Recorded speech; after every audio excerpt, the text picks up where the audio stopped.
สบายดีเนาะมื้อนี้ข้าพเจ้าสิมาแนะนำวิธีการเข้าระบบเนาะหรือว่าการสมัครเข้าใช้งานของระบบมีไซของพวกเราเนาะอันนี้แม่นการเปิดเข้าใช้งานเนาะของข้อมูลต่างๆถ้าว่ามียูเซอร์แล้วแม่นให้เข้าในระบบเลยเนาะเข้ามาแล้วหน้าตาประมาณนี้เนาะข้าพเจ้าจะสาธิตเนาะวิธีออกบิลเนาะว่าเราจะมีขั้นตอนแนวใดเนาะไปรับชมกันเลยเนาะตอนแรกเนาะก็คือถ้าว่าบ่มีข้อมูลให้มากรอกข้อมูลใส่อยู่หน้านี้เลยเนาะที่อยู่ต่างๆเนาะบ้านเมืองแขงเนาะแล้วกดบันทึกเนาะหากว่ามีแล้วเนาะก็คือเสิร์ชเบอร์เลยเนาะ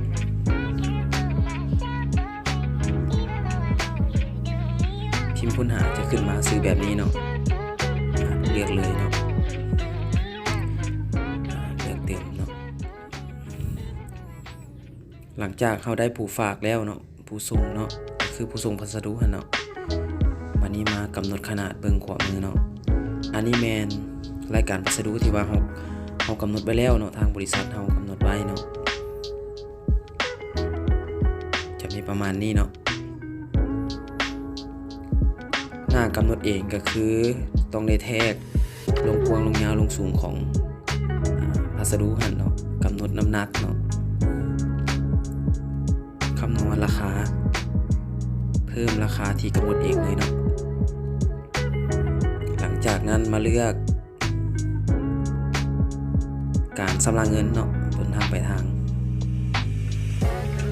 แล้วมาเลือกผู้รับพัสดุปลายทางถ้ามีแล้วก็เสิร์ชเบอร์คือกันเนาะถ้าบ่มีก็เพิ่มใหม่คือกันกับผู้ส่งเลยเนาะถ้ามีก็สาธิตพิมพ์เบอร์เลยเนาะ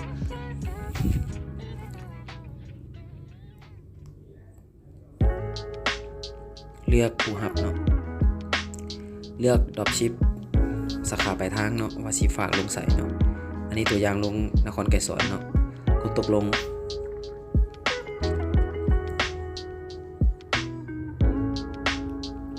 ถ้าว่าเก็บปลายทางจะบ่ได้จ่ายเงินเนาะก็คือพิมพ์เป็นศูนย์แล้วบันทึกเลยเนาะมันจะมาหน้ารายการพัสดุเนาะของมื้อนี้เนาะ1รายการเนาะสาธิตบิลที่2เนาะเลือกผู้ส่งพัสดุเนาะก็คือพิมพ์เบอร์เก่าเนาะ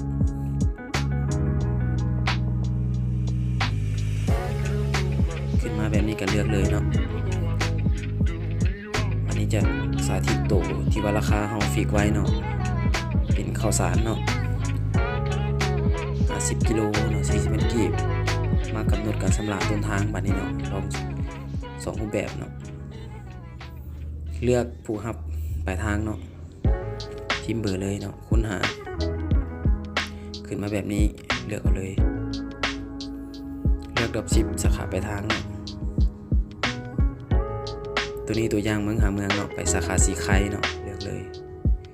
กดตกลง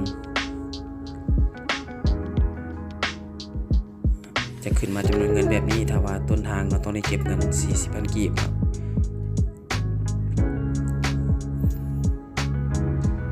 ถ้าว่ากรณีพัสดุมีหลายอย่างให้ copy อยู่นี่เนาะถ้าขนาดสำคัญ copy เอาเลยเนาะถ้ามี COD ก็มาให้กำหนดอยู่นี่เนาะราคาเนาะมีค่าส่งบวกไปทางบ่พื้นที่ห่างไกลเนาะจะอยู่นี่เนาะบันทึกเลยจะมาหน้ารายการพัสดุแบบนี้เนาะ2รายการเนาะหลังจากนั้นเราจะมาเตรียมยิงขึ้นรถเนาะเข้ามาหน้าตัวนี้เลยเนาะยิงสแกนพัสดุตัวที่ว่าเราออกบินไปแล้วเนาะเตรียมขึ้นรถเลย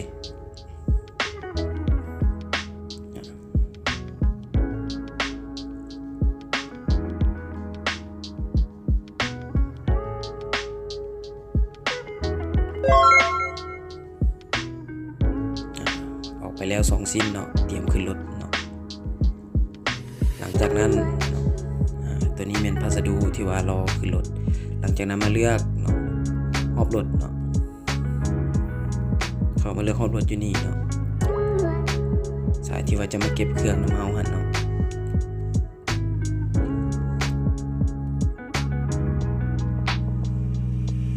มันจะมีฮอมเพิร์ดอยู่นี่เนาะ